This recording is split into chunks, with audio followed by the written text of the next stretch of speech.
watching Power 4 with my uncle and my daddy.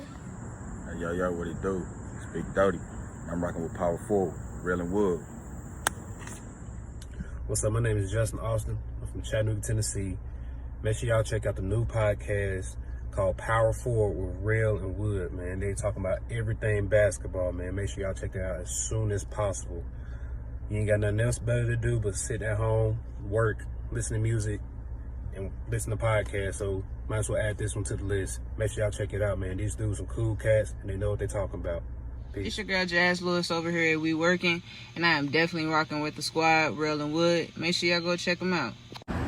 Yo, this is DeMonte Simpson, and I'm Power 4 with Real and Wood. Hello, this is Mr. C, a.k.a. Clarence Swearingen, Knoxville, Tennessee, and I'm rocking with Real and Wood on Power 4. My name is Coach Nick Marshall, boys coach at Vine Middle School and head coach with TPE, Team Passion Elite, and I'm rocking with Real and Wood on Power 4. Welcome back to Power Forward with your boy Real and Wood, Season 2, baby. Wood, what it do? Hey, man, Season 2, man. We told y'all we had a bunch of special guests, man. A bunch of big special guests. Like my brother, DeMonte Simpson, man. What's going on with you? Man, ain't nothing going on. What's going on, Wood? Hey, man, before we even get started, you already know what I got to ask you. What's that? What is your most embarrassing moment on the court? Man, against Webb, right? I got to steal. Like they was bringing the ball up. We was already back in zone. They was bringing the ball up, and I got to steal. They went to throw like a little wing pass, and I got to steal because I was out there. I was the last person back. I got to steal. Left hand, boom. I tapped it out. I promise you now, I took 2 dribbles from the half court line, and I took off. And I was like flying, bro. But I was going so fast, Wood. I was going so fast, and I dunked it. Uh-huh. I missed it. I missed the dunk, but my momentum, I was going so fast, my momentum swung me. So I basically did a backflip and landed on my head. Ooh. Man, bro, it hurt so bad, but I was like, my adrenaline was pumping and everything. Coach called a timeout, took me out. Hey, you got to come on out. So crazy. It was so crazy, bro. And I know the crowd. I know the gym was packed. Man, we was playing Webb, so all I heard was, ooh. Because I fell so hard. Like, I literally fell on my neck, man. I was like, everybody was like, ooh. But I jumped up because, like I said, my adrenaline was rushing and everything. Yeah. It was just one of those. It was one of those moments. But I just remember I was going so fast. I literally took 2 dribbles, 1, 2, and I took a step. It was probably like a step inside the lane, and I tried to dunk it 2 hands. Yeah, boy, you thought you was Joy. Man, I thought I was Joy. But I was flying too, though, Wood. I was flying, bro. It was crazy. I was like, bro, what are you doing? I was like, what are you doing, bro? What are you doing? You ain't even built like that. You ain't even built like that. Man, DeMonte, for all the people who don't know you, man, tell them where you from, my guy. Man, my name is DeMonte Simpson. I'm an East Knoxville native, born and raised. Grew up on the east side, you know what I'm saying? I did a little stint over there in Sea Hills, but I came back to the east side. I went to Vine Middle School, South Doyle. Say it again. Hold on. What middle school? Say that middle school again, man. I went to Vine Middle School. I went to South Doyle. You know what I mean? I went to South Doyle 2 years. I went to Vine Middle School 2 years. I went to South Doyle 1 year. That's where I was grooming. Went to high school. My mom was like, nah, you ain't going to Austin East with the game because I don't know. Now looking back on it, she was a smart lady, real smart lady. You know what I mean? But she's like, nah, you ain't going to Austin East, you're going to Bearden. I'm like, man. So we went out, we took a trip out to Bearden. And that's where I played my 4 years at. But I got a story for y'all whenever y'all ready for the story about my mama and Bearden, man. Oh, for sure. So what got you playing ball though, man? I was a baseball player for real. You know what I'm saying? I played T-ball, coach pitch, and I ended up playing baseball, and I really enjoyed that just because I was really, really good at it. So one day my mom was like, somebody asked my mom and was like, "Hey, well, he tall," you know what I'm saying? Because I was always a big kid. You feel what I'm saying? So they was like, "Hey, we need him to play basketball." Actually, Linwood, you know Otis Daddy, Yeah, big O. Big O. That's the first time I ever played basketball was on Big O team. He Mhm. was like, "Hey, we need him to play basketball, or whatever." So I got into that basketball. I played my first game, and my spot was the top of the key. And every time I was at the top of the key, I always hit. Yep. So then I started, like, I just started falling in love with it. I fell in love with it there, and then just that's where it took off at. See, man, that's one thing I done always told everybody. It ain't too many big people that got touch like you and Travay, man. I'm telling you, y'all got the best touch I done seen from a big guy. Man, Killer Cuz was. I know I don't see people say this in previous interviews, but Killer Cuz was so different. He was different. He was different. Like he was almost scary. Like that's my cousin. I grew up with him my whole life. Linwood, you know him. Yeah. I grew up with him my whole life. That's my cousin. I love him to death. But when he on that floor, his presence is intimidating. Yeah. It's intimidating. You gotta be on your P's and Q's because you never know what he gonna do. You never know what no, like for real, man. You never know what he gonna do, man. But he was just one of those different athletes, especially when he was a different athlete, man. He was a different athlete. Yeah. Killer Cuz was different. So different. Sure, he was special. I just wish, I wish it was better. It was a better outcome for him, but he was a different athlete. Yeah. He was so scary because he was strong. Left hand. He was man. And he talked like when he played, like if he was kicking your butt, he gonna tell you he kicking your butt. Yeah. He gonna tell you. You know what I'm saying? He gonna tell you. You know, he was man. Different. As a coach, man, sometimes you know how they say, you kind of need a couple different type of players. You feel me? Right. That's always something that you want. Walking in the gym with you. You got to have a warrior. You always got a spot for somebody like that on your squad, man. And really, a lot of time, if you got somebody like that, it make the difference, man. Yeah. Right. And speaking for me, that athlete for me was Nathan Parker. Yeah. That athlete for me was Nathan Parker. Hey, listen, I thank God every day that man was on my team. Yeah. For real. Because he was just that for real. And it's not me just bigging him up and none of that. He was really that for real. I watched that man when I was a freshman in high school. Everybody could dunk, but Nate. He couldn't dunk. He had to do the little, he had to do one of those to dunk. You know what I'm saying?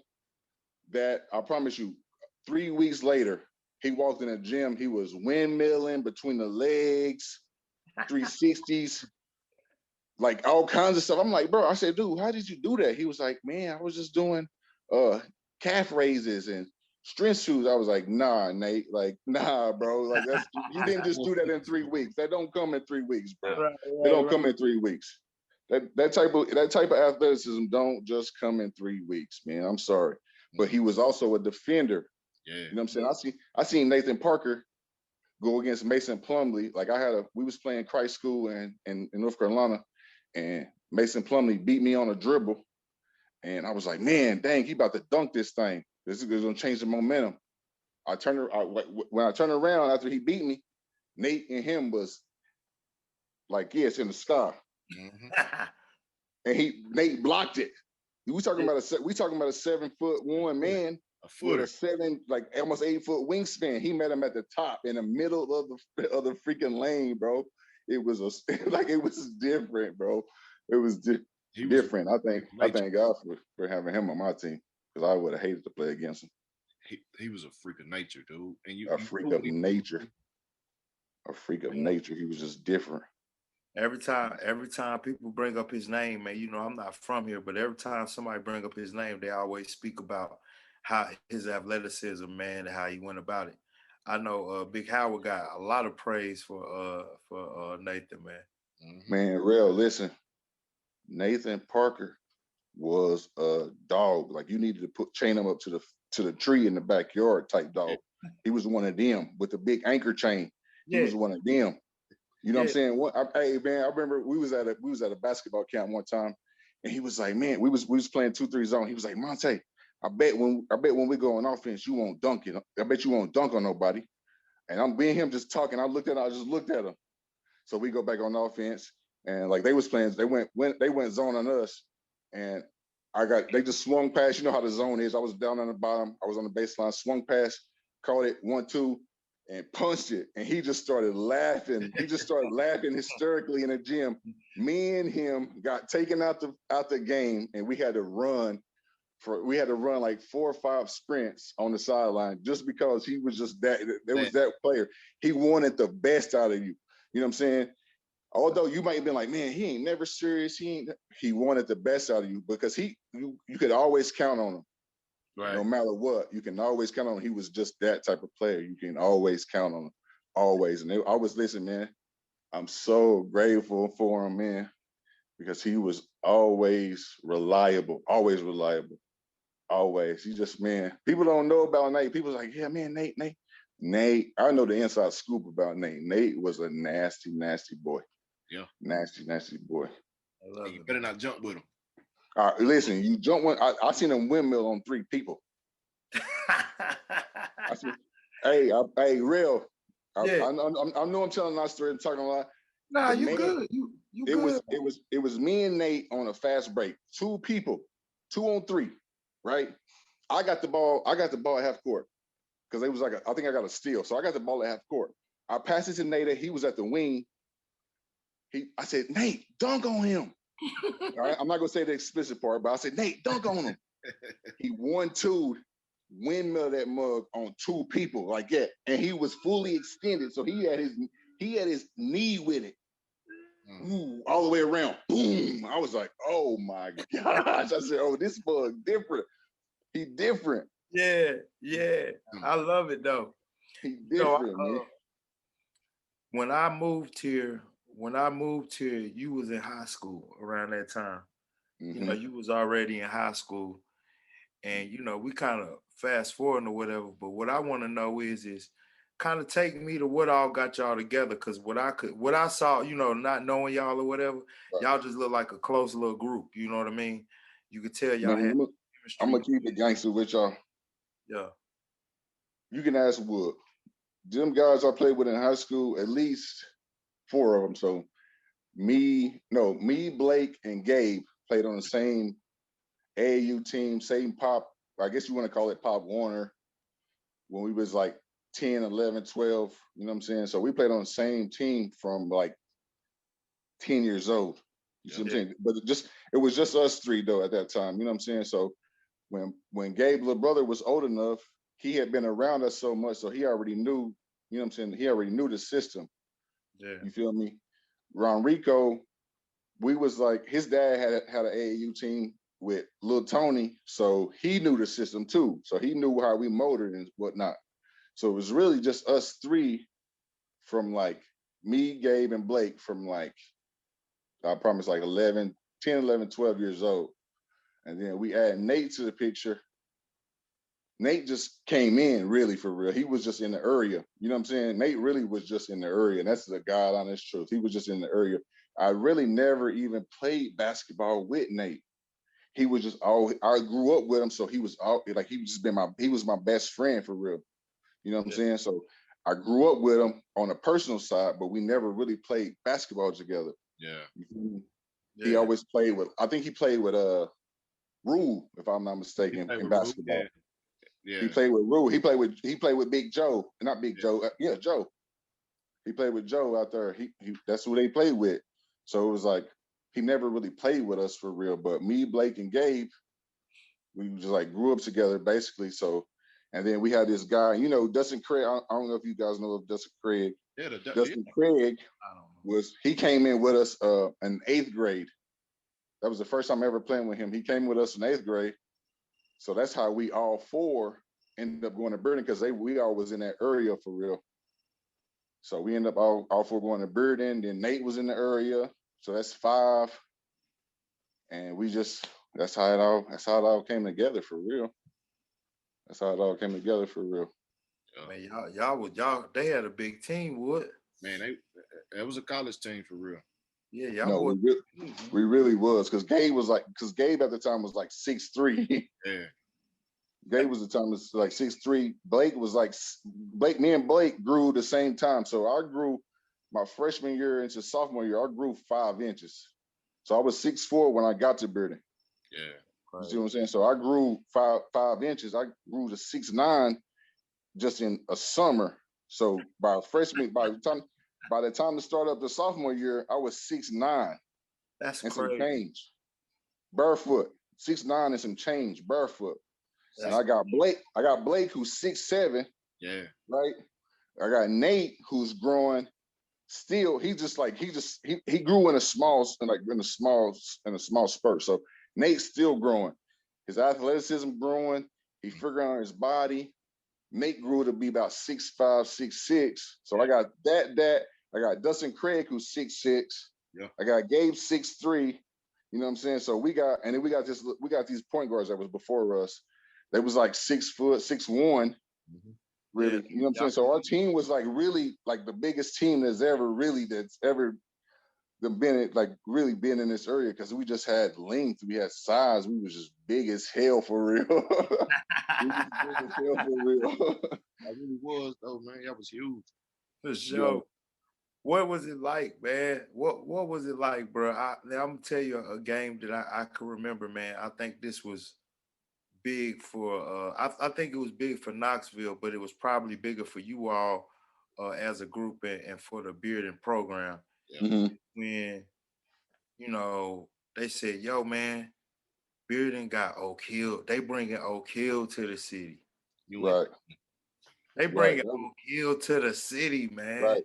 Like, and at that time and place, it's never been heard of. It was never been heard, especially in high school basketball. It never been heard of, and everybody knew of Oak Hill. You know what I'm saying? So everybody was like, "Damn, they bring Oak Hill. They bring Oak Hill." Mind you, we had just came. So the weekend before that, we had just came from the Arby's Classic, a tournament, up there in Virginia, Bristol, Virginia.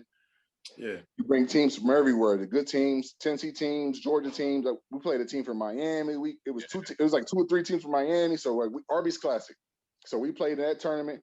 We came in 3rd place because we had lost 1 game. So that next weekend, we played Oak Hill, and then we had Austin East at home, back to back. Right? So we played Oak Hill first. We lost by 11. We came out. We played very, very well. If we probably had like 5 more minutes on the clock, we would have beat them. Yeah. That's how well we played. You feel me? I was at that. Go ahead. I was at that first game, the first time y'all played. Yeah.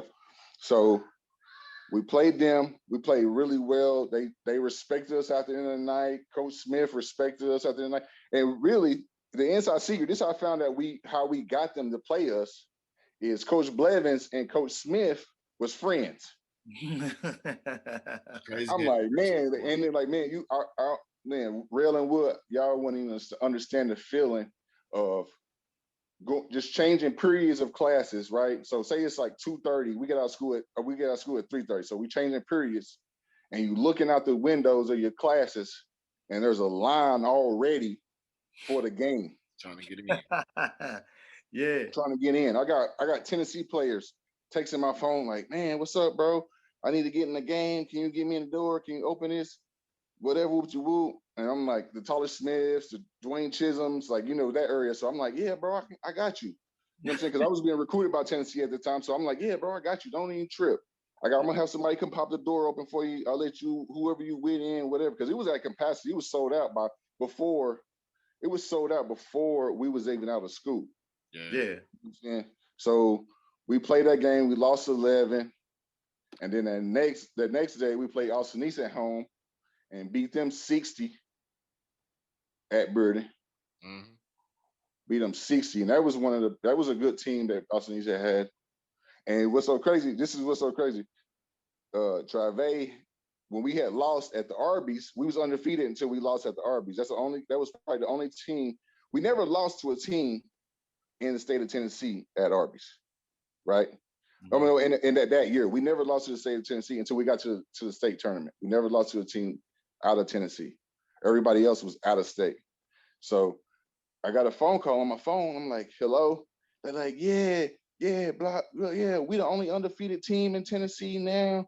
Wooty woo woo woo. Yeah, and we play y'all next week. What blah blah blah blah. So we just, how that exchange went. So we talk. Guess who on the phone talking all that trash? Yeah, that's Killer true. Cub. Killer on the phone, like, yeah. I'm like, dude, why are you calling me? We we got the back and forth exchange, like, yeah. We like, bro, whatever. We ain't never lost it. We haven't lost to nobody in the state of Tennessee, but they was undefeated for real. So we couldn't really say nothing. So we go, our focus was different. We go into that week, practice well, we play Oak Hill, lose 11, then we beat their ass by 60. Beat the skin off of them by 60, and that's on my children. We beat them by 60. They'll say, "Oh no, yeah, we just won by 40." Yeah. We beat them by 60. We scored 120 points on them, and they only had 60 points. 120 in high school, coach. That's the most points at Britain High School that's ever been scored in one game. That game, we beat them by 160. I mean, we beat them by 120. The score was 120 to 60. And everybody and their mama was in the gym that night. They got ugly. I remember. Man, I'm excited. I'm excited for this up and coming season, man. So we can kind of start getting back to that. You feel me? Yeah. Man. I went to my first Britain game. I think this year, since I've been out of high school, because I was living in Miami or whatever, and I went to my first Britain high school year. Since I've been out of high school for real, and it was a different feel, but it was like this whole aura, this whole, you know what I'm saying, the whole everything in here was just like I felt like it was something I felt like I built it with my bare hands, you know what I mean? Yeah. On the banners and whatever, I got about 15 championships on it, you know what I'm saying? It's just I see the Nike logos all over the place. Yeah. When I was a junior, that's when we got our Nike contract, and Nike was sending me the sample shoes. Yeah. You know what I'm saying? Like we had a Nike contract, they were sending us the Nike letters and whatnot. Man, it was just like a different vibe. Like it was like, man, we really do a vibe. You know what I mean? Right here. Oh yeah, because what's cool too is that I don't know if you familiar with any of the guys that was on the team this past season, but two of the guys, AJ Brentwood and AJ Pruitt and Isaiah Brentwood and Elijah Brentwood, all in went to Vine. Yeah. So is Isaiah the one that he had the longer hair? Isaiah is the smaller guard. Okay, so do you know? Are you familiar with Kalen Garner? Kalen Garner. He was a senior when I was a freshman. Okay, I don't think so. I'm not sure. Okay, so it was it might have been Isaiah. One of them two guards. It was a guard that he wore the long sleeve. Brentwood. That's Isaiah. The game I went to, I was Elijah, my bad. That's Elijah. The game I went to, I was like, I like him. I like him. Yeah. Because he got that dog in him. He got that real dog in him. So I was like, I liked him. But big up to their coach. Their coach coached the heck out of them. Darren Higgins, the assistant. Them guys, they coached the heck out of those kids, man. They coached the heck out of those kids. The Quez. Yeah. I remember when I was playing basketball at Burden, he was a jit. He was like in elementary school type vibes. He was his uncle Glove used to cut my hair. So he was like, yeah, Monte, y'all play tonight? I'm like, yeah. He's like, all right, we're gonna be there. It was on the front row. It was Quez, his daddy, and his uncle Glove on the front row. Every home game. Yeah. Every home game. They was like, yeah, so we send Quez. I said, man, send them to Burden, man. Send them to Burden. Seeing them down the way, man. You know what I mean? But, hey, what was it like to see? What was it like when you, because you seen him as a young jit, then you come, I'm pretty sure all of a sudden you look up and he the man. I mean, like, it was so wild because when you think about it, I'm like, man, I remember when this jit used to watch me play. Mm-hmm. Yeah. You know what I'm saying? Now I'm on ESPN watching him play. You know what I'm saying? I'm like, and it was like, Florida, whatever, man. Yeah. But I'm like, I was proud, you know what I'm saying? Because we and him went to the same, you know what I'm saying? We went to the same school. Right. You know what I'm saying? He a bulldog. He a dog. If you come out of Burden High School, I'm always gonna be happy for you. Always. Just because I know, you know what I'm saying? I know it takes a lot to wear them jerseys. Yeah. it takes a lot to wear them jerseys. Sure. You can't just put them jerseys on and be regular, you know what I mean? So I was very happy because it was like I feel like, and also like I felt like I had I don't want to say a hand in it, but I feel like I had a hand because like I said, his uncle and his daddy used to always ask me, man, you like Coach Blevins? Should we send him out there? Blah blah blah. I'm like, man, send him to Burden. But Coach Blevins was gone by that time. Right. And Quez them ended up winning state, I think, if I'm not mistaken, or they came up second or something like that. They won. They ended up winning it last year. Yeah, they ended up winning it. So and I was like, you know what I'm saying? That made me just happy because it was like I felt like I had a hand in it. And I remember when he used to watch me, he used to come up to me after my games like, yo, what's up? Like, you know what I mean? Dap me up. What's up? You know what I'm saying? So it's a good feeling to see him doing very, very well. Any kid that wear that Burden jersey, I always root for him, no matter where they go, So I gotta ask, who is the best Burden team of all time? That group, man, they was the next group to kind of carry the torch after you. And we was the best, quote unquote, the best in the area. You feel what I'm saying? So we used to beat up on them. So when we came to game time, they used to beat up on everybody else. You know what I'm saying? Like when we played Oak Hill, was so crazy. People don't know this, but we played Oak Hill. My five group, Coach Blevins started 5 seniors, right? Hey, I remember this. Yeah, we came out flat as hell. I know. That's what I was about to say. Took all y'all out. We were so flat. Like I know, because I remember watching from the end of the bench because I was mad I didn't start at first. You know what I'm saying? But I was just like, whatever. We came out so flat, right? He put them 5 young boys in. Guess what they do? They go crazy. Ty hit 5 threes. You know what I'm saying? Kept the game close. He was a dog. Defense, offense, he was just doing his thing. Dion is second all time in steals at Burden. Mm-hmm. So you know what he was doing. He was locking stuff up. They gave us an extra spark. And those guys, man, if it wasn't for them, I think our success would have been a lot different. Yeah. It would have been a lot different just because they gave us that momentum. Some teams, they don't have the bench to go to even play. You know what I'm saying? They got that 5 or 4. And they got a 5th guy that might be all right, but he wasn't just that good. You know what I'm saying? Right. He gave you what he can. He gave you his best, but we had another 5 that could start if they needed to. If we needed them to start, they would start. You know what I'm saying? And that was just a big momentum boost, bro. That was really a big momentum boost. Yeah, y'all was really loaded. Thank you. Really, really, really. Let me ask you this, man. Who was your rival? Who was your rival back then? Man, you talking about like in that region and district and whatnot? Sure. We had a bunch of teams that was like, they used to always show up when we come to town or but our biggest rival or most packed games, like just the regular season, would be Farragut. Yeah, Bearden and Farragut. Yeah. 2 times was my sophomore year. We was just bad my sophomore year. We didn't have no point guards. My sophomore year. So we was bad. That was like, honestly, Rail and Wood, that was the most games I ever lost my 4 years at Burden. I think we lost 10 games that year. Dang, I didn't know that. That's crazy, man. But y'all boys had a lot of success, man. And to go along with that group, when you look at y'all, the leader y'all had, y'all had a hard-nosed guy. What was it like playing for Coach Blevins, man? Man, Coach Blevins was one of those guys on the floor in that rectangle, all business.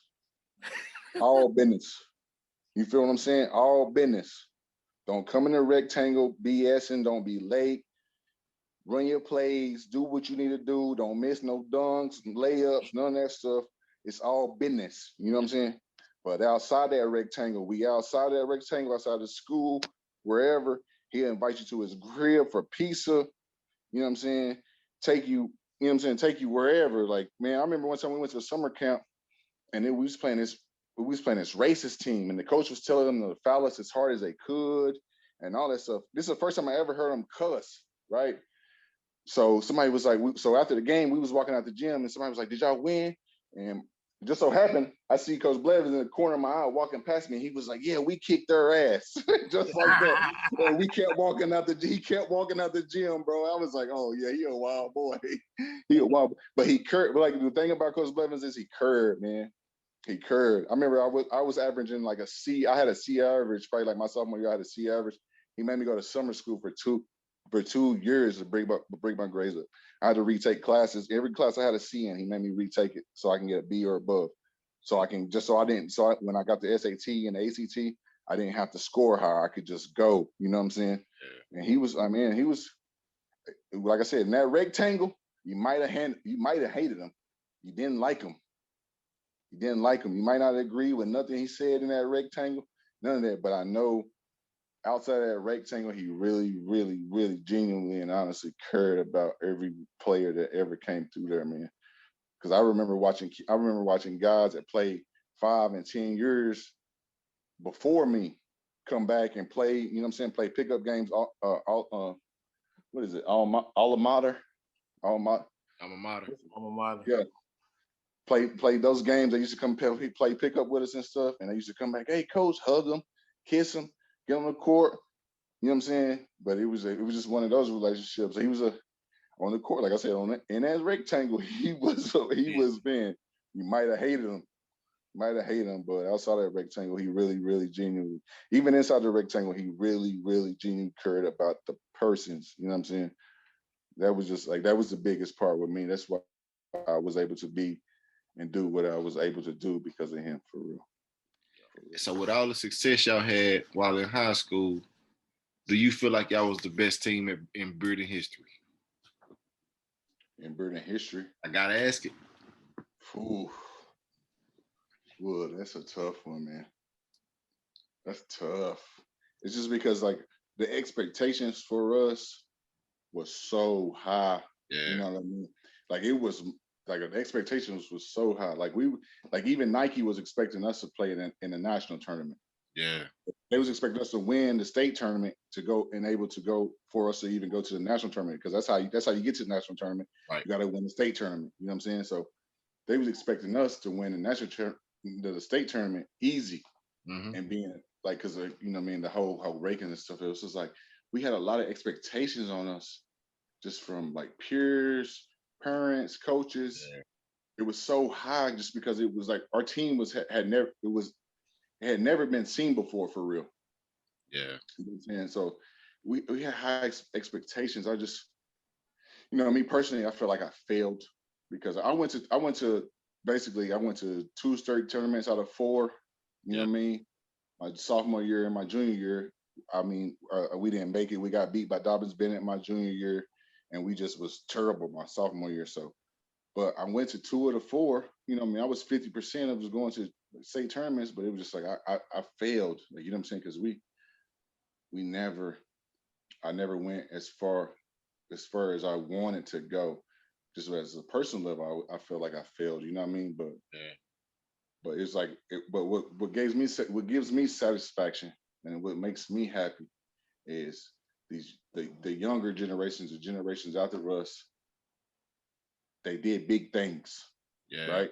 So we got the Ty Greens. They go and they play for the state championship. They lose, they runner up, but you know what I'm saying? That's a big step because that's farther than what I got. Right. You know what I'm saying? So then years after that, we got the Quest Glovers. Mm-hmm. You know what I'm saying? They come in and they win the state championship. You feel me? And I just feel like, you know what I'm saying? Like I said, it's just like a lineage. It's like, you know what I'm saying? If that makes sense, it's like a lineage, like sure, like a bloodline, like, you know what I mean? Like it's like we passed that down. We passed that like we you got to walk out there. You got to know you the best. You know what I'm saying? When you play in these teams, like some of these teams, like they good. They got great talent. But some of these teams, they shouldn't play. It shouldn't be even close, man. Yeah. It shouldn't be even close. Your senior year, who did y'all lose to? So we played in the Arby's Classic. We lost to a team out of Georgia. We lost to Oak Hill. We lost to, what was the other out-of-state team that we lost to? Oh, we lost to Christ School. Yeah, Plumlee and them. Their team was loaded. Their team was bad. But that was the 3. And then we lost. The only other team we lost to was when we lost in the state tournament. And who beat y'all in the state tournament that year? Man, Clarksville, man. But I'll say this too, even I know, like, even right now, like today, looking at, like, how the state of Tennessee is set up, y'all always played in the highest class, correct? Yeah. We played. It's always the highest class in basketball. And football, I think it's like maybe like a class or 2 below the highest class. But in basketball, we always play the highest class. I think it was. I think the highest class in Tennessee is 5A, if I'm not mistaken. Yeah. And football, so we always played 5A. So when you think about it, though, man, when y'all, when a school like y'all get to the state tournament, I mean, it ain't gonna be no cakewalk. You know what I'm saying? Because Tennessee, despite what people may think, Tennessee has hoopers, man. Like, we ain't even talked about West or Nashville. Real. People don't understand, man. They like, oh man, how'd y'all lose to them? Listen, man. Tennessee we not known for hooping, but it's some hoopers in Tennessee for real. You see what I'm saying? We got people that's in Tennessee that play D1 basketball, that played high school basketball, and they was really, really good because of their athleticism. You know what I'm saying? So, like, I mean, the best player I done seen with my own 2 eyes playing. Well, maybe not the best, but when I seen him play, I was like, yeah, he ready. Thaddeus Young. Oh yeah. I seen him play in the state tournament. And I was like, oh, he ready. He ready. You know what I'm saying? And that's why he had the longevity that he did, because he was really ready. Thaddeus Young was really ready. You know what I'm saying? Like, one of the best players I ever seen play with my own 2 eyes. I played with him for a year. Tony White Jr. He was a dog. Yeah. He was a dog. He wasn't the biggest. He wasn't the fastest. He wasn't the best shooter, but he was a dog for what, you know what I'm saying, for what he presented. You could tell he spent a lot of time, man.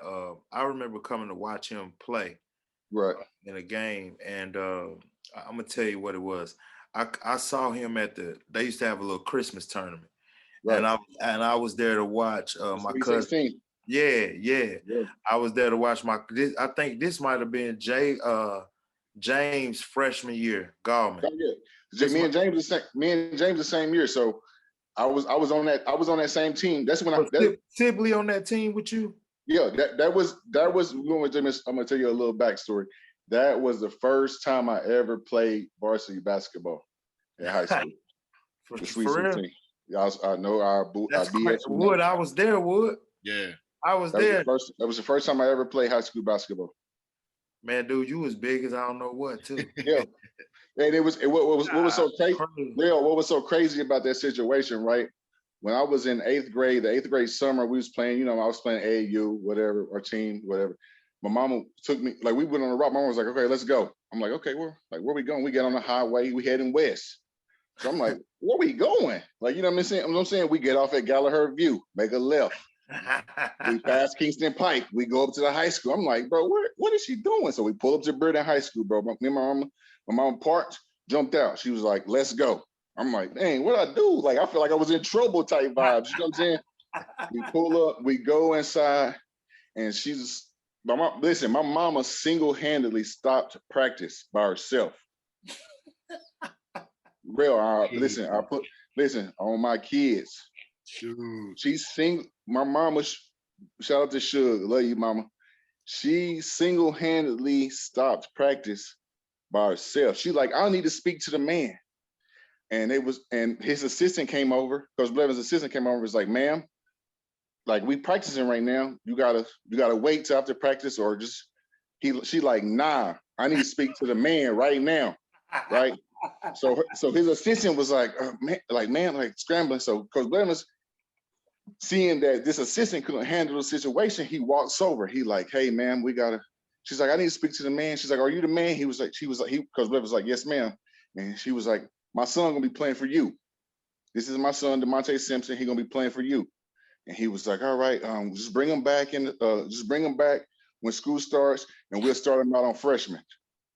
I started on freshman.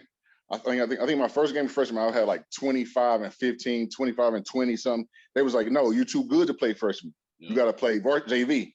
So I played JV. I played like 3 or 4 games in JV, and my numbers were so high. They was just like, it's not fair to you to play with JV or freshman, so you got to play varsity. So I started varsity in November. I wasn't playing. I wasn't getting no playing time. And my mentor, Jason Barnes, was like, he told Coach Blevins, word verbatim, he was like, he's going to be starting for you by Christmas. That's what he told me. He's going to be starting for you by Christmas. Because that's who I was working out with and whatnot. He was like, and he was a previous Burden player. You know what I'm saying? So he was like, so Coach Blevins, he was like, he going to be starting for you by December. And lo and behold, Sweet 16 come up. I'm starting. Y'all was tough too, man. Man, Y'all was tough. And the thing about Tony, the thing about Tony, man, he just struck me as a dude. The basketball IQ. You know, as a coach, it don't take you long to watch a guy play to tell if he got a real high basketball IQ. Right. And that was one thing that really stuck out to me, man. Like Tony White Jr. He literally once I started practicing with the varsity, whatever. He literally opened his wing, grabbed me, pulled me in, and held me super tight. You know what I'm saying? Yeah. And I watched this man, bro. I watched this man, right? So we play Farragut, the game day, early morning. I get off the bus, we go to school. I'm going to school, I get off the bus at the school, and we just see all this racial slurs, you know, this and that, NIGGERs, there, here, there, whatever, all over the place. And we just like, dang. Like, you know what I'm saying? Like, it's a rivalry, I get it, but it's like, why? Because you know what I'm saying? I got people that I got friends and stuff that go to Ferguson. And I'm just like, dang, why is it like that? Yeah, so he came into the school, and I talked to him about it, whatever, and he was like, yeah. He's like, Monte, you gonna go home with me after, you know what I'm saying, after we walk through and whatever. I was like, okay, cool. So I go to his crib. This was when Get Rich or Die Trying came out. Right? Me and Tony watched this movie from beginning to end. Right? So we watched it from beginning to end. It was a fresh movie, beginning to end. He looked at me after the movie ended, he was like, let's go. And I was like, whoa. It was like one of them, like, all right, it's suit up and lace your boots up. You know what I'm saying? It's wartime. Like, it was like one of those. He said, looked at me and said, let's go. We drove back to the school. We got dressed. This man had 50 points. He had like 20 free throws that game. He was like 20 for like 19 or some crazy mess like that. Yeah. He had 50 something points, bro. That's crazy. 50 something points. I was like, yo. And it was all because he's seen all that, the racial slurs and all that. And he told me, he was like, yeah, we're gonna beat they ass. Mm-hmm. Excuse my language. He's like, we're gonna beat they butts. I was like, man, all right. We watched Get Rich or Die Trying. He looked at me and said, let's go. And we went back to the gym, and it was killer on. Mode, baby. Yeah, it was killer mode. Yeah. It was killer. 50 brought something out of him. I don't know what it was. 50 brought something out. He brought that 50 out of him. I promise he brought the 50 ball out of him. But I love that though, man. That's how I am as a coach though. Like, yeah. I know when I was at Vine, and you know, the kids kind of took on that same aura that I had, but I just always kept a chip on my shoulder, man. Right. You get what I'm saying? So it could be somebody say the smallest thing, man. It could be something like, I remember, this is the social media era. So, kids always come back and tell you different things that's going on. And, people would say different stuff before the games. Man, they tell me one thing somebody done said before one of them games, man. And it's just like, it take me from 0 to 100. Yeah. Quick, you know what I'm And it was saying? real. You know what's crazy? I grew like, you know what I'm saying? I was right. Me and Wood, we was literally right before the social media era. You know what I'm saying? Because you think about it, Google came out in 2008. Right. Like I was a junior when Google came out. Right. Facebook came out 2009 and it was invite only. Yeah. You know what I'm saying? So we had Google, Facebook, YouTube coming out in the same like 3-year vicinity. You know what I'm saying? So it was like we never. And when YouTube came out, we didn't know how to use. We never knew how to use YouTube. Like YouTube was like foreign. Like, you know what I'm saying? It was like it was literally something new. So we didn't even know how to use that stuff. The first iPhone came out 2000 and I think it was either 2008 or 2009. So that was really the first really smartphone for real. Yeah. Right. You know what I'm saying? Right. So it was like that whole like era, like apps and all that mess, it came out like when I was a senior, like about to get out of high school, like, you know what I'm saying? So I always think to myself, like, man, what if we had social media when I was when I played high school? Yeah, it would have been different because you already know. So think about it. First of all, the Oak Hill game would have been a mixtape. Yeah. It would have been like real. Right. It probably would have been on ESPN. Let's be honest. Oh yeah, I forgot about that. Yeah, because you know what I'm saying? now let me help me out, bro. Was this the year they had? Did y'all play against Darren Lamb and all that group? Listen, they had Darren Lamb. They had Tiny Gallon. Gallon was hard. It was tough. They had I had to guard them for the game. They had Momo Johnson. They had this this kid named Black who was like 7 foot, but he had stupid bounce. But between Darren Lamb, Momo Johnson, and Tiny Gallon, that's where the points came from. Momo Johnson had like 40. Yeah, he was tough. He ended up going to like Iona or something like that. Yeah. And was getting it in, and Tiny Gallon was Oklahoma. Dude, man, I think he should have stayed in school about one more year. I thought he was a pro. 100%. If he would have stayed, he would have been a big time pro. I think so too, man. But the big difference, you know what I'm saying? Like, I'm sorry to go back to this, but the big difference of the Oak Hill game was Darren Lamb in the second half scoring 25. He had 0 in the first half. He scored 25 in the second half. That's the game. Hey, boy, we played against him so many times at AU. He was just different. He was different, bro. New York City, baby. He was so different, bro. It was like a whole different. He came out the second half. It was like a whole different player. He got where he got where he wanted. He hit the shots he wanted. He got the free throws he wanted. You know what I'm saying? He hit the shots he wanted. It was a different player. It was nothing really Gabe could do about what he was doing. No. Because he was a real-time gamer. Yeah. Because you come out in the second half and scored 25. Just imagine if he would have played he played a full game, but just imagine if he was really on go the full game. For sure. Bro, I was gonna ask you this. Who like growing up, tell me about your AAU experience. Like who was you rolling with? Man, tell me about that powerhouse y'all had, man. Okay, I'm about to tell him, Wood. Okay, so when I was growing up, right, I played with the Lakers, right? So we had a merger team of the Oak Ridge Bulls and my original Lakers team. So we had the best players on the Oak Ridge Bulls. And if you do your research about the Oak Ridge Bulls and Norman, you will know exactly what I'm talking about. You're gonna be like, oh man. Yeah. So Norman was probably one of the best coaches in that era with the kids that I probably ever seen, just because they were so disciplined. He had them so disciplined. He had them game ready, and he just had them ready all around. Like Norman was just probably one of the best. So, and he passed away, RP Norman. Mm-hmm. You know what I'm saying? So we merged teams when he passed away. We merged teams and we just came this powerhouse. Then we kept going on. We turned into the Tennessee Flight, and we played like I think 2 or 3 years. Like I think it was in my 8th grade year, and in my 9th grade year we was Tennessee Flight.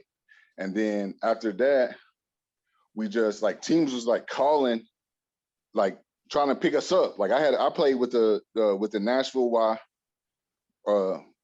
think it was YMCA. Yeah. I played with the Nashville YMCA.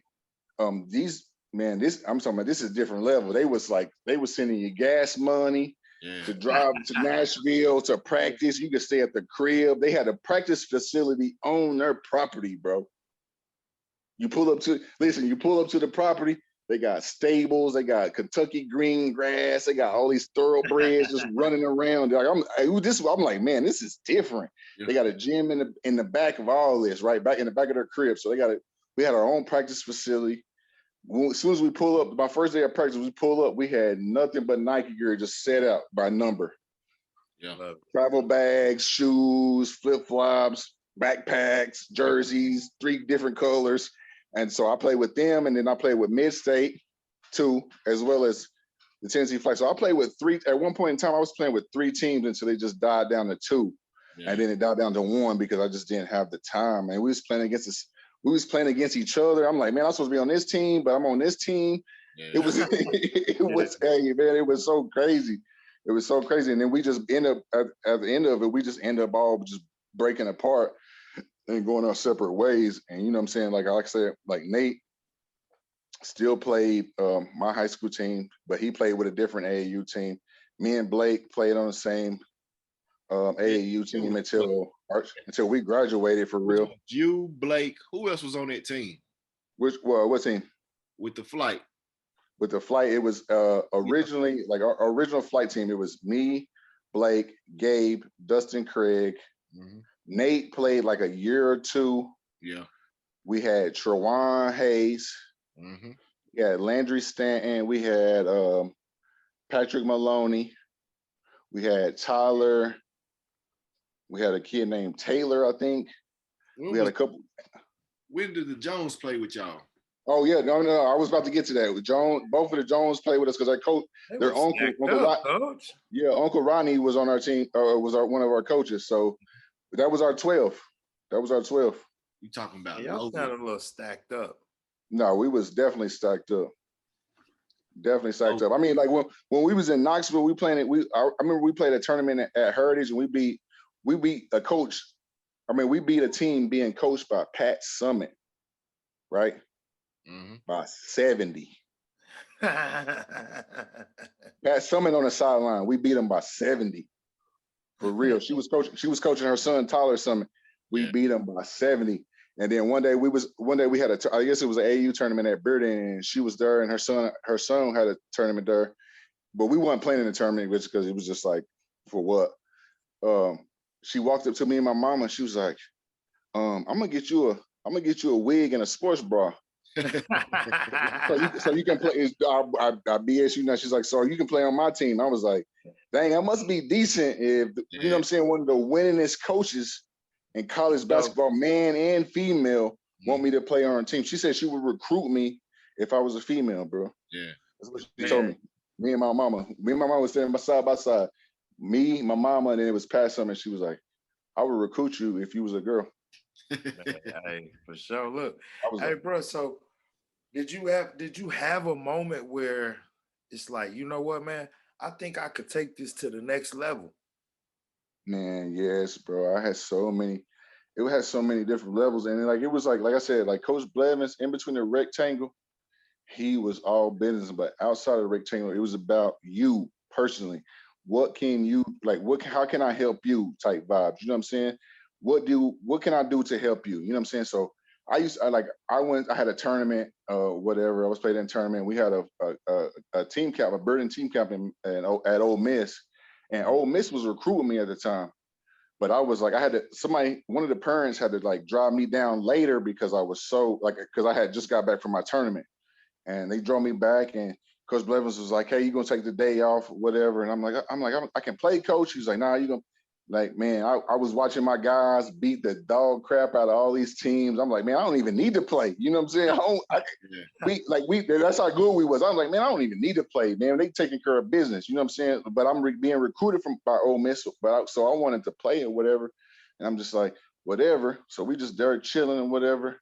And it was just like, was just like one of those situations. It was just like, man, he really cared about me because I just got out the car. He wasn't just trying to throw me on the floor. You know what I'm saying? He was just trying to make sure I'm straight, man. It was just like, it was a good feeling. It was a good feeling. Sure. For sure. Man, so who else recruited you? Man, I had recruits. So I had Bobby Huggins from West Virginia. In the summertime, this wasn't even mandatory practices or workouts. He was in there in the summer in the heat. It was hotter than hell in there. We was just working out. We were just working out. It was like you show up if you want to show up type vibes. He was in there, and his windbreaker. You know what I'm saying? Like Bob Huggins, and his windbreaker and his slacks, his black khakis, and his tennis shoes. He was just sitting there. I had Virginia Tech. You know, Virginia Tech offered me my junior year. So I had Virginia Tech, I had West Virginia, I had Ole Miss, I had Tennessee, I had North Carolina State when Stacy, I think not Stacy Adams, what is his name? Stacy something, black coach was there. Oh yeah, bald head dude. Yeah, bald heads. Cannot think his last name. I can't think of his last name either. Clemson, but I know he played at NC State. Yeah, he was one of them good. He was like a really good point guard when he was there. Clemson, I got offered by Clemson when I was there. Who else? Who else I can't think of a big name? Y'all was like, broke. and then I had like every like any college in the Southeast region offered me, like the Elons, UTC, UT Martin, University of Memphis. Like, you know what I'm saying? I had all those, man. It was just. It was overwhelming, man. My biggest one, though, my sophomore, going into my sophomore year, Herb Sendek brought me and Blake Jenkins into his offense and was like, I'm offering y'all right now. Like, I'm right now. Like, he wasn't even waiting. He wasn't playing no games. Right now, full scholarship offer for both of y'all. Wow. So going into my sophomore year, and I was like, man, that's big. ACC basketball, that's huge. I was like, man, I'll be playing against Duke, North Carolina, all these teams. I'm like, man, that's huge. That's huge. Go ahead, Real. How did you stay grounded, man? Because that's a lot. You know what I'm saying? Like, you know, you think about it, man. Like that's a lot, bro. How did you stay grounded dealing with all that? My best friend, Alex Varlin, he's the assistant coach over there with Lady Vols right now. Today, his track record, he was the scouter for the Philadelphia 76ers. He assistant coach for the their G League team. He was like assistant coach for their G League team, but he was like one of the head scouters for the 76ers. Like, you feel what I'm saying? So his basketball IQ was there. In high school, he wasn't that good for real, but he had the brain for basketball, right? Man, I BS you not. This was my best friend.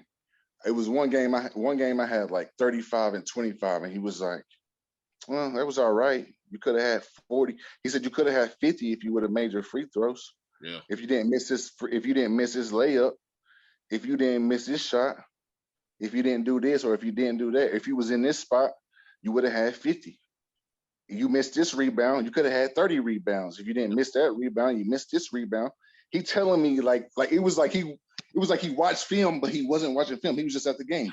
He's literally telling me like he watched film that night, exactly what I missed, where I missed it at, free throws I missed, layups I missed, like all kinds of stuff. And it was like that every game. Against Oak Hill, this was the only time he actually gave me my props against Oak Hill. He was like, yeah, last night you had 25 and 15.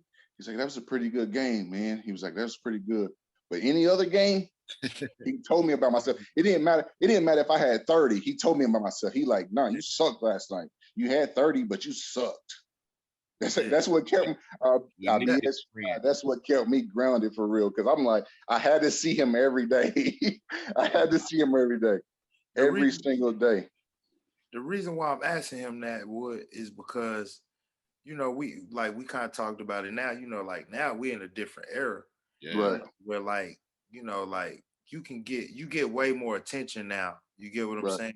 You get way more attention. So, you can get your stuff out there, which means you're gonna get a lot more compliments, a lot more love.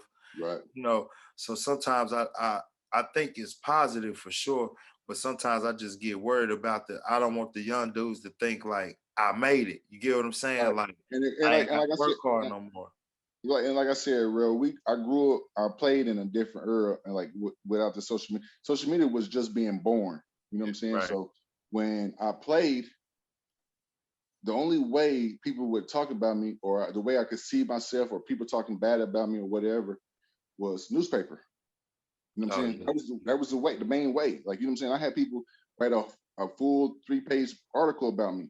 You know what I'm saying? In the newspaper, but that's the only way I could read it was the newspaper. School newspaper, the national, like, you know what I'm saying, the Knoxville News Sentinel. That's the only way I could see people talk bad about me or talk good about me. It was majority bad, but it was like, it kept me, you know what I'm saying? It kept me humble too, but you know what I'm saying? They would talk about the good stuff or here and there, but it was majority bad. So that's how I really, you know what I'm saying, kept humble between Alex Varlin and the newspaper. It kept me real humble because it was like one time I read an article. They was talking about how Fergie was going to beat us by 20, and we didn't have the point guards to beat them, and this and the third. We beat them by 40 my senior year. Oof. Right after they posted their article, we beat them 40. It wasn't even close. You know what I'm saying? I didn't even play none of the second half. It wasn't even close. But they were saying they was going to beat us 20, and how they had better bigs, they had a better front court, and all that stuff. It was just like, that's what I had about it. I had to wake up to see the next, you know what I'm saying, the next day in the newspaper, not, I can see it on social medias and all that. Right. Yeah, because nowadays, boy, right after the game, it's a highlight tape up. Not even after the game. You're going to see the highlight tape during the game. Like, if you really tapped in, you're going to see the highlight tape during the game. Like, they recording and posting as you play. Yeah, for sure. Well, I think too the climate of the media has changed, right? Yeah. You get what I'm saying? So there's not a lot of articles. You're not gonna see too many sports articles and all that because now they just rather show video. Yeah. Mm-hmm. You know what I'm saying? So and then it's just like have y'all ever noticed this? They might put out some video, right? And you just might see the video of like a game. Right. And then Linwood, I go back maybe a week later and realize that the team that I saw the video for, they lost the game. Yeah. Right. You get what I'm saying? Right. But watching the video, you would never know. Yeah. Watching the video, you would never know. You'll see a kid score 30, and you like, dang, he was balling. But they done got beat. They done got beat by a dub. Right. But back in the day, in the paper, say if we lost the game, that's how they gonna write it up. You know what I mean? Like they gonna make sure that they talk about, however we lost the game, all that kind of stuff. Right. It's not just, it's just a little different, but it's all good. So in my era of playing high school basketball, the guy who I guess he created Pep Extra or 5-star prep or whatever that's shit, right? I think it's like Jesse Sumter or something like that. Smitty. He used to write for the Knox News Sentinel until he made his own vibes. Yeah, right. Because that's who used to write for the sports section, high school section, because he was real big on high school sports, basketball, football, but he was really mainly big on basketball. But now he done branched out to football and whatever. But that's who used to write in the Knox News Sentinel for the sport, the Pep Extra. That's what it was called, Pep Extra. He used to write for it. You see what I'm saying? So then he done broke off and did his own thing, which I'm happy for him. I'm really happy for him because he was a great writer.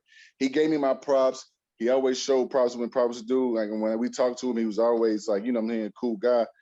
But it was like, that's who the guy you had to fear. Like, you know what I'm saying? Like that's the guy I had to look out for the next morning. You know what I'm saying? Because we had the newspapers in my school. We had all that stuff.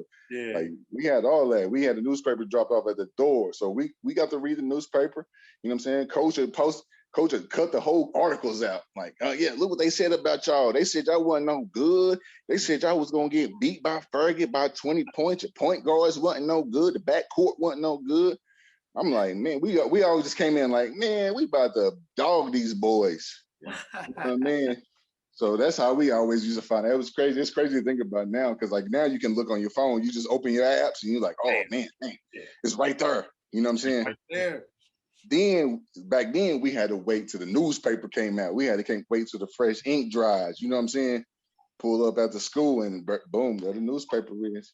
You gotta wait on it. But now you can catch that shit fresh off the press. And the crazy thing is, boy, let you have a big night Friday. You might not see that till Monday. You might not see it till Monday. You hear me? Good, you ain't lying. You might not see it till Monday.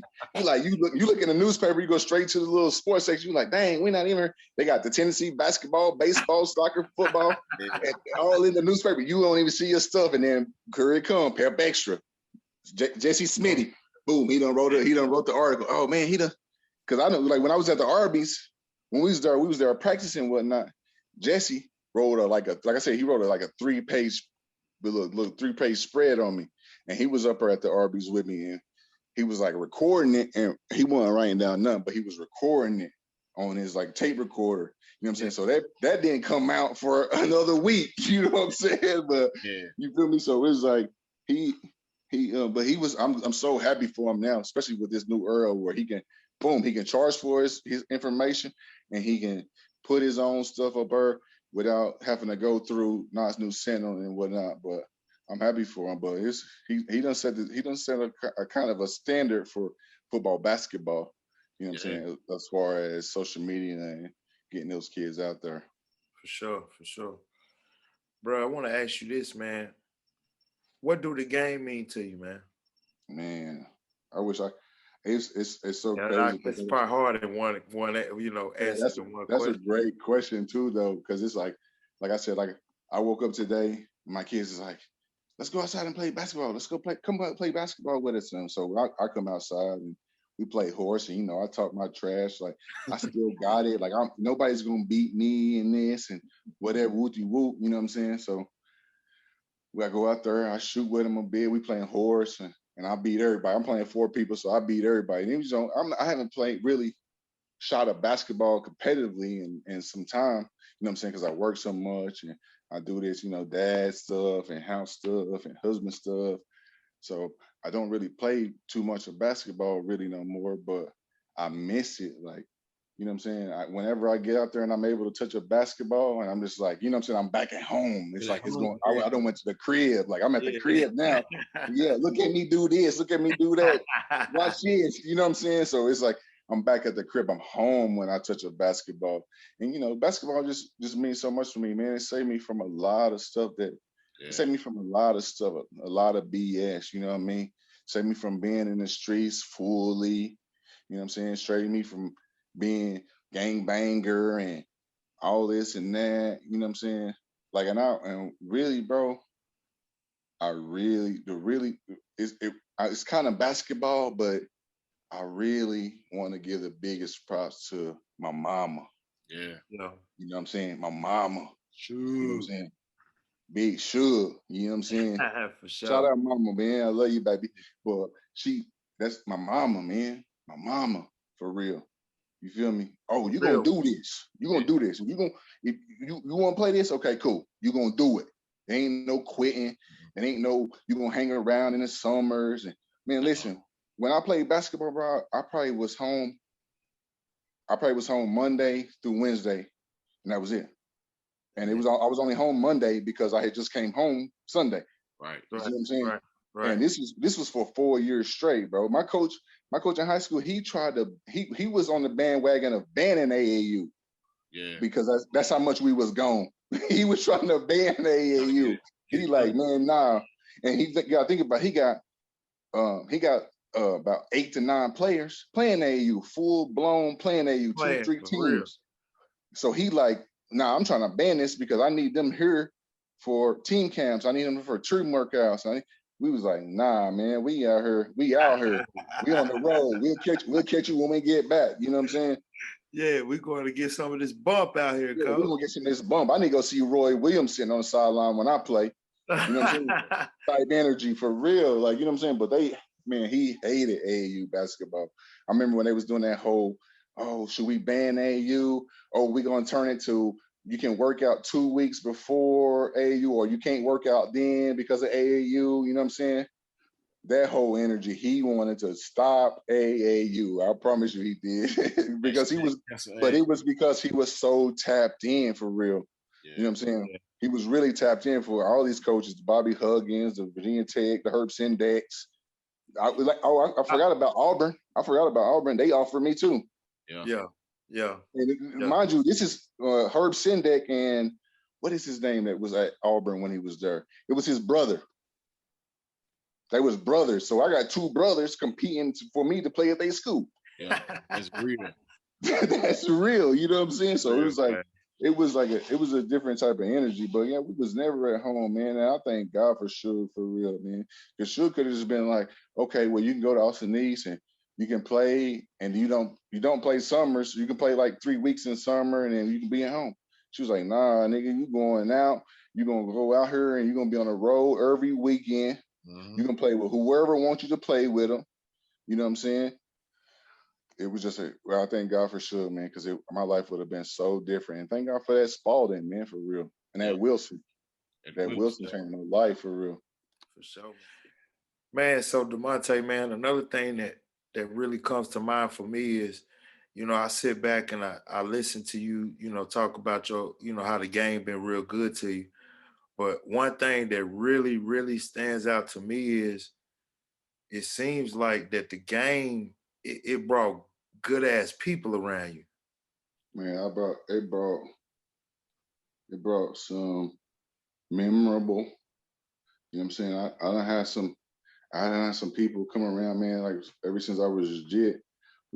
We used to be like play games when we was little league. Like when Linwood could tell you when we was little league, I had people come and question my mama, like, how old is he? He too big to be playing with the 7, 8-year-olds. Like, I need to see his birth certificate. You know what I'm saying? I had those people, but I also had the people that was like, I want you to be the best you can be. My mentor, Jason Barnes, he used to tell me, he was like, people in your situation, they either go play college basketball or they go to the service. And he was like, the service is not a question. So guess where I was going? I was going to go play basketball. Right. He was like, the service is not a question. It's not even an option. He said, you're too big to be in the Navy. You're too big to be on the front line. He was like, you're too big to be in the Marines. You're too big to jump out of helicopters. He was like, so the service is not a question. He's like, in the Navy, you got to be under, you know, the Admiral was in the Navy, but I don't think that man fit in those submarines. He didn't fit in them. He didn't fit in them aircraft carriers and fighters. He never fit in them things. They never sent him out there for real. No. But what we call him, the Admiral. Yeah, you know what I'm saying? We call him the Admiral. But he was like, my mentor was like, you not going to go in a service. You're going to go play basketball. You're going to get a free ride scholarship so your mama don't have to pay for college. And he stuck to that, man. He stuck to that. I think everything for him. I think that's Spalding for him. I thank God for him because he had me up 4:30 before school days, 4:30 a.m. Hey, getting to it. I was at D1 out there on Lovell Road. Out there on Lovell Road at D1, 4:30 a.m. You know what I'm saying? A.m. I'll get my workout in, 5:30. Boom. You know what I'm saying? Guess where I was at? I'm heading to Bearden. Mm-hmm. Guess what we're going to do? We're not going to go get ready for studies. We're going to go to work out again. Basketball court stuff. You know what I'm saying? 5:30 to 7:30. 7:30, we done. I'm watching people get off the bus. The people coming off the bus, they coming in the gym looking at me like, oh, what is he doing? Like, you know what I'm saying? So that's where people saying, oh, you was just big and this and bro, I really grinded for real.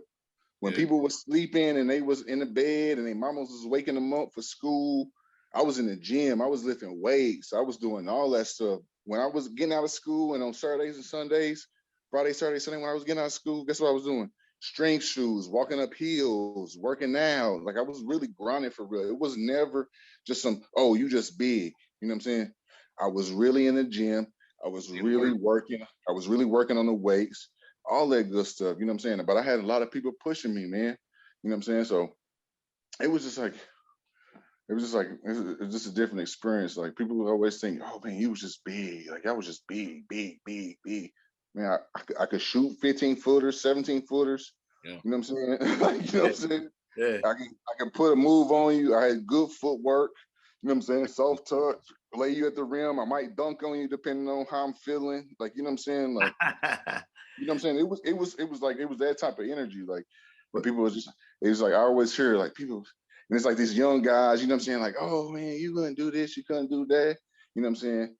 But it's like, man, if they had social media when I was coming up in basketball, you'd be like, oh man. That young guy. Who was that young fella? Yeah, who was that? Like, you know what I'm saying? Who was that? Like, that was you. You know what I'm saying? So you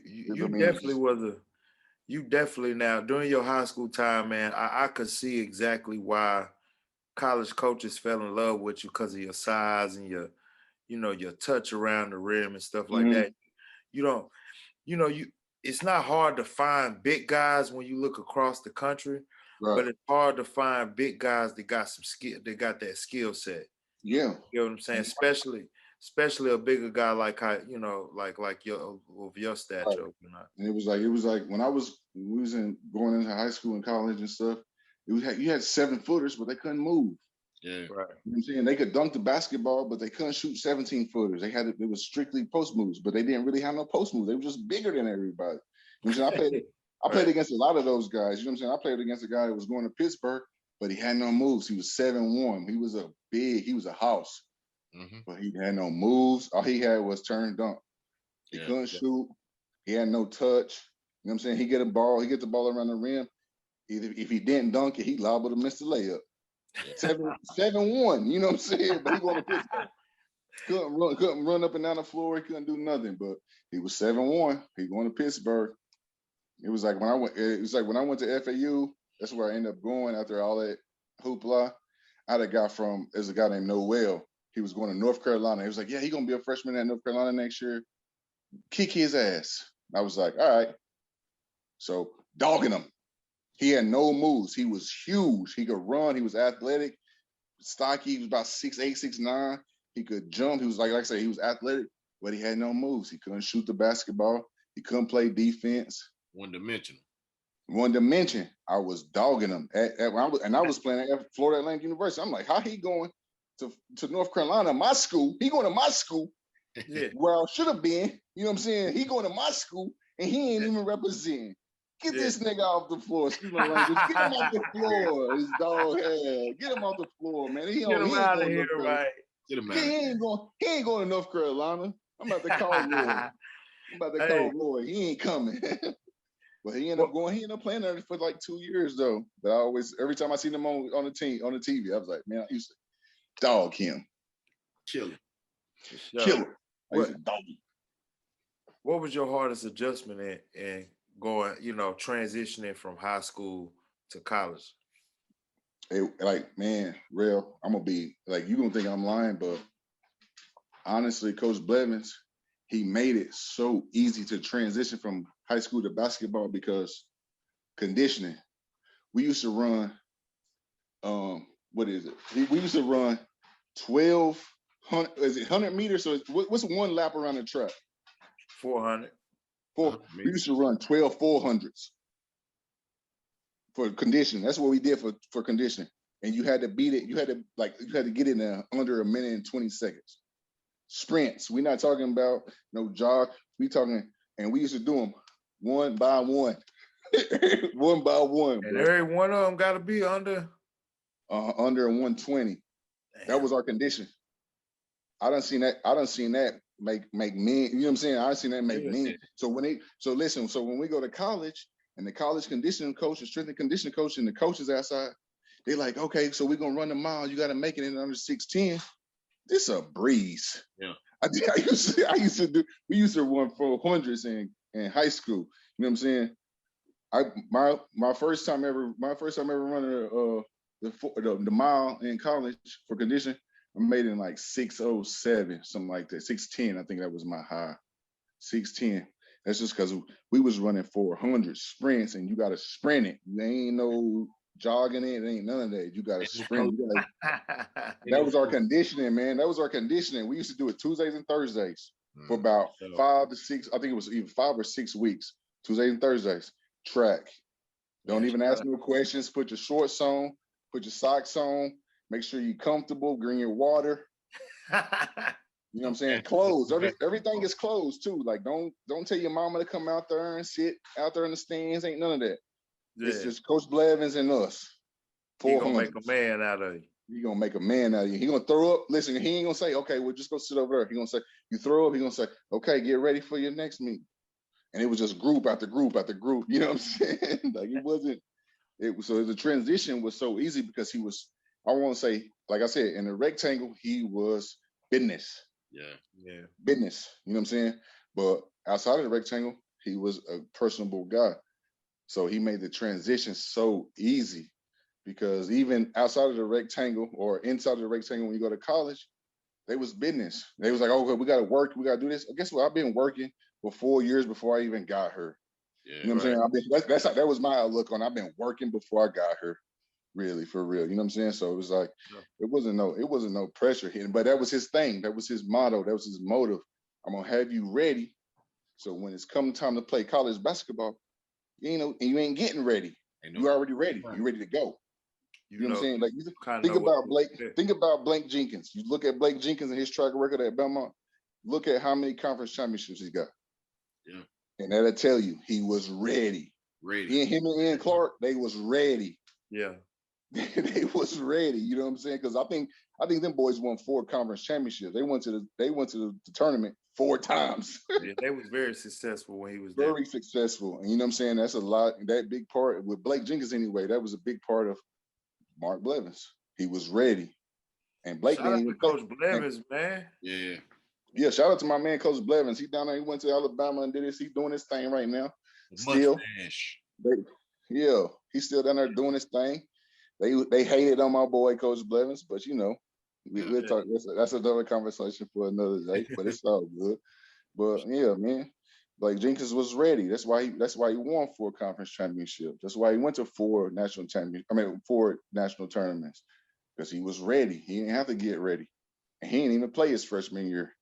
All 5 of y'all went like somewhere to play basketball, right? That starting group. Yeah, Dustin went to LMU, which he was successful. He's successful. That's LMU, another person. Yeah, LMU. Think about LMU. Dustin went to LMU. He played 4 years there. He was ready. It wasn't no getting ready. He was ready already. Right. You know what I'm saying? Nate went to Wofford to start out. He was ready. I think they won a conference championship his freshman year. So he was ready. You know what I'm saying? Yeah. Everybody was ready. Everybody was ready. Everybody. Man, I think y'all, when you look back on it, man, y'all was blessed to have somebody like Coach Blevins, man. Yeah. You know what I mean? Because just think about it. If you don't say y'all them same talented guys, but y'all don't have that coach there to maybe push you to limits and get you to places where you thought you would never be. When you get to college, maybe you still get to college, right?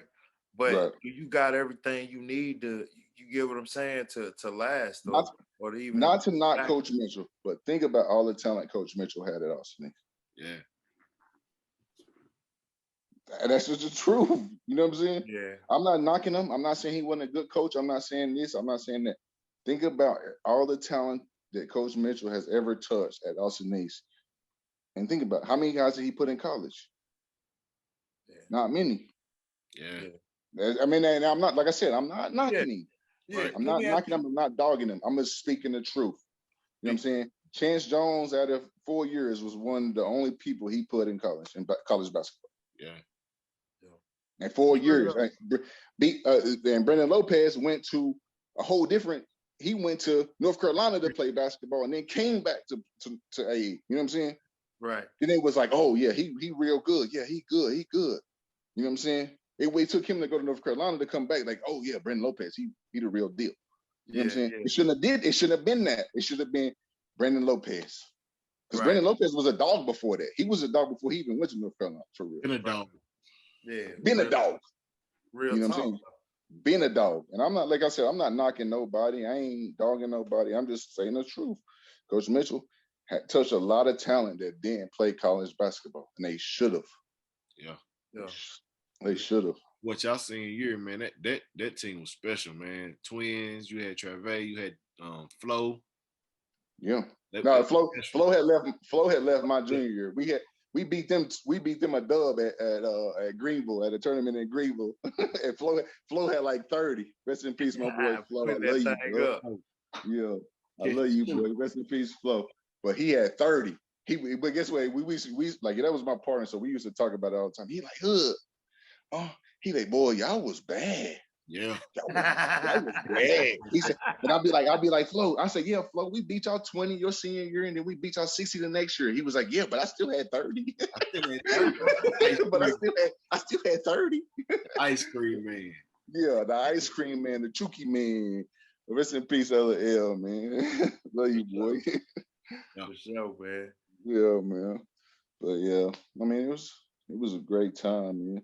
Great time in life. You know what I'm saying? I was fortunate to go play overseas in South America, but it was just timing was so bad because I had just had a daughter. My daughter was probably like 2 months old. You know what I'm saying? But I'm in South America and it just didn't sit well with me. It didn't. Yeah. But I'm over there. You know what I'm saying? I wasn't over there wasting no time. I was over there getting down. You know what I'm saying? Getting down. You know what I mean? But it was just like, it just didn't sit well with me, bro. It just didn't. Like FAU. I liked FAU. I had a great surrounding. I had great teammates. My coach just wasn't on nothing. Yeah. He sold a dream that he wasn't ready to pay for. Yeah. You know what I'm saying? Yeah. So it was just like it wasn't a great fit. And I was about to go to Georgia. Then the coach get fired. So I'm like, man, what am I gonna do? You know what I mean? But I ended up going to St. Thomas University in Miami. Yeah. And I went to 2 national tournaments. That boy was in Miami, baby. Yeah, I won a couple games in the national tournament. You know what I'm saying? I'm still doing my thing. You know what I'm saying? I shot about 40% from 3. Still doing my thing in the post. You know what I'm saying? It was a good. Like that's when I like really evolved. I really evolved for real because it was like that whole evolution of basketball. The bigs were becoming 3-point shooters and stepping out, and then you can be able to shoot the basketball. Like I could shoot the basketball before the evolution, but it was just like my coach was like, "Oh well, you don't shoot over 75%, so you can't shoot threes." Yeah, you know what I'm saying? That was the era I grew up in. You didn't shoot good from the free throw line. You can't shoot threes. No. You know what I'm saying? So it was one of those. But I shot about 40% from 3, and you know what I'm saying, down there, I averaged like 15 and 10. You know what I'm saying? Like I said, we went to national tournaments. Is it NAIA? Yeah, NAIA. Yeah, NAIA D1. And it was just like it was one of those vibes. But I mean, I loved it. I enjoy it. I got a couple banners hanging in the rafters. You know what I mean? You know what I'm saying? You know what I'm saying? It's a success in many different levels. You know what I'm saying? Yes, I wanted to win a national championship. Yes, I wanted to go further and do this and that. But it's like I'm immortal in so many different ways. You feel what I'm saying? Yeah, for sure. Immortal in so many different ways. For sure, man. So I'm grateful for that. And you know, you see in the background, man. I see some young ladies in the background right there. Yeah. That's my children and my wife. You're right. So, bro, all that, what I'm saying is all them experiences brought you, it was molding you for that, in my opinion. You feel what I'm saying? It was molding you for that, so that you could be a stand-up dude for that, man. And that's awesome, bro. I see the ring on your finger. Hey, you are. I see the wood got a ring on his finger. You both got these cheerings. You know what I'm saying? It was just like everything wasn't, you know what I'm saying? Basketball brought us to a place to where we could still be a team. What's so crazy? We still be a team player. You still be the captain. Yeah. It's basically your house is your team. You know what I'm saying? Sure. As a male, you're the captain of the crib. You know what I'm saying? You know what I'm saying? So it's like you got to be a leader still. It's still our team. It's still our league. You know what I'm saying? So we still got this game of life that we got to keep pushing. We still got to develop these players or kids. You know what I'm saying? So, and that's basically how I switched over from, I got the basketball not really out my mind, but it's like, okay, I'm okay with not playing basketball now. You know what I'm saying? Yeah. I still can be, I can coach. I'm coaching right now. You know what I'm saying? I'm the captain. You know what I'm saying? I'm Bill Russell right now. This way, you know what I'm saying? I'm Bill Russell in here. You know what I'm saying? We're gonna still win. Yeah. You know what I'm saying? I'll make sure my kids win, make sure, you know what I'm saying? It's just that's how I converted for real. Man, for real. It's cool to see that you can definitely see how the game has kind of transitioned you to other disciplines and how you just kind of see life and all that kind of stuff, man. I could see it, man, for sure. Right, I appreciate it, man. It's just like but it took a long time and it hurt. You know what I'm saying? It hurt to be not just, you know what I'm saying, to walk away from basketball. And it was one of the things I had to walk away. You know what I'm saying? I still had offers. I still had professional teams want me to play for them and whatnot. But it was like, I want to be a team. I want to be the coach on a different team. I want to be a captain on a different team. Yeah. You know what I'm saying? I got these, you know what I'm saying? I want to develop my player, my kids. I want to develop them, you know what I'm saying, to be better people and to, you know what I'm saying, all that. You know what I mean? But it's just it is what it is. You gotta make a transition at some point because you can't play it forever. Can't play it forever. Forever. For sure, man. And the beautiful part is, you know, like you said, you don't put it down, but there's always another youngster coming, you know, through the same gyms, coming through some of them same schools, done walk some of them same streets, all them kind of things, bro, that's coming up right there through behind you, man, you know, but kicking that same door down. You know, it's crazy. Like my dog, Darren Higgins, he assistant coach at Britain right now. He, like, I can't, my first time back was, I think they was playing for the region or the district or whatever. And he was talking to the other assistant coaches who didn't know me, the new head coach who didn't know me. And he was looking at him, he was talking to him, he's like, yeah, he a legend right there. Him right there, he a legend. And it's like, it felt good. You know what I'm saying? It felt good. You feel what I'm saying? Because it's like, I'm still, like I said, I call it, I say I'm immortal, but you know, we all die someday, but it's like, I'm immortal. You know what I'm saying? I'm still hanging in the rafters. My last name, my jersey number still up there. You know what I'm saying?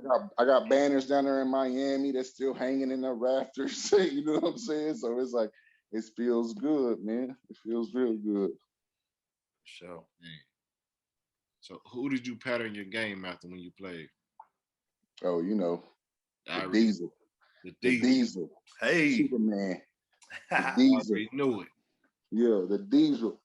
I had to be my cousin, my big cousin, shout out Jonathan Davis. When I was a jet and I was growing up, he used to come to my crib and he was like, come outside, let's go on a basketball court, let's play. I'm like, all right. And he used to like foul me so hard. He used to like hit me in the face, like grab me by the shoulders. He used to, hey, his nickname for me to this day, you can ask him, his nickname for me is the Big Pillow. That's what he used to call me, the Big Pillow. Because he used to always say, he was like, yeah, he was like, he like, man, you soft, Big Pillow, you soft, Big Pillow.